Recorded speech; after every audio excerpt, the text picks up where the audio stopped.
Macam mana ni kalau I dah 42 ni? Umur. Betul. Ada ke umur pun memainkan peranan juga? Betul, salah satu faktor memang kita kira part umur juga, sebab bila kita umur orang dah 35 ke atas, kita akan kekurangan collagen kan. So basically memang kita prefer untuk buat yang more to booster treatment. Kalau macam contoh lah umur kita dah meningkat usia ni, kita kekurangan collagen tu ada memberi impact jugalah dekat skin kita.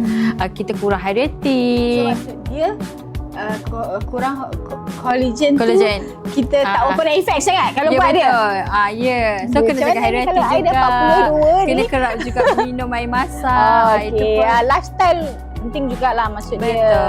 Betul. Tapi I memang perasan lately ni I memang datang Medispa consistently 2 minggu atau 3 Every 2 weeks lah, minggu faham. memang datang.